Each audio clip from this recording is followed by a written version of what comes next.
আসসালামু আলাইকুম, welcome to Minha Akter বুস্টো rainbow another ব্লকে। আজকে আমি আপনাদের লাউ চিংড়ি রান্না করে দেখাবো। চলেন রান্না করি। আমি আজকে লাউ চিংড়ি রান্না করব পেঁয়াজ ছাড়া। প্রথমে তেল দিয়ে দিলাম সামান্য, কারণ লাউ চিংড়ি রান্না করতে অত তেল লাগে না। আমার তেলটা গরম হয়ে গেছে, এখন আমি দিয়ে দিব চিংড়িগুলো।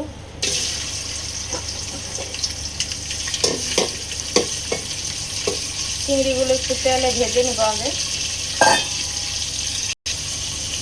আমার লাউ চিংড়ি তেলে একটু ভাজা হয়ে গেছে, এখন আমি দিয়ে দিব অল্প পরিমাণে হলুদ মরিচের গুঁড়া, দিয়ে দিব পানি মশলা কষানোর জন্য। মশলাটা কষানো হোক, আমি মশলাটা একটু নেড়ে দিব।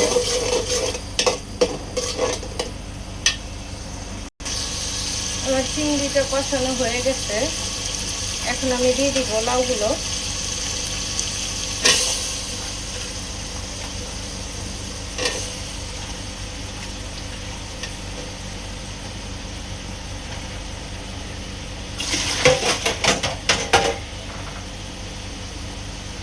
এক চামচ লবণ দিয়ে আমি কষাই নেব লাউটাকে।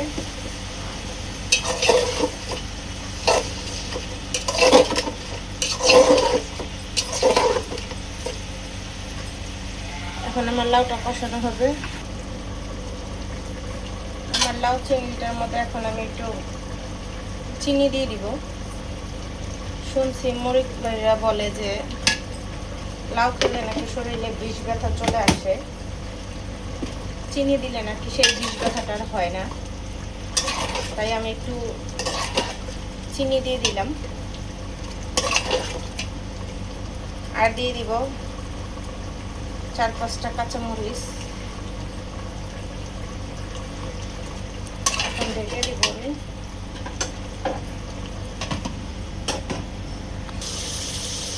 এই তো আমার লাউটা কষানো হয়ে গেছে, এই যে দেখেন কি সুন্দর লাউটা গলে গেছে।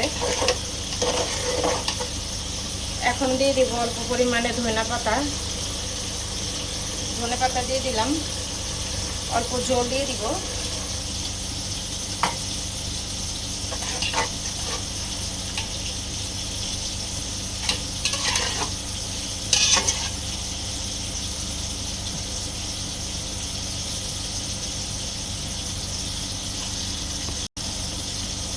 আমাদের লাউয়ের ঝোলটা হয়ে গেলেই লাউটা নামিয়ে নিব। এখন একটু ঢাকনা দিয়ে ঢেকে দিই। আমার চিংড়ি লাউটা হয়ে গেছে, এখন আমি নামিয়ে নিব, তারপর আপনাদের দেখাবো। এই যে দেখেন কি সুন্দর আমার চিংড়ি লাউ রান্না হয়ে গেছে।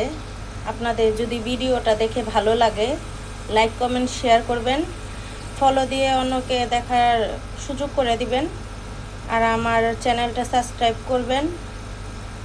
আল্লাহ হাফেজ, আসসালামু আলাইকুম।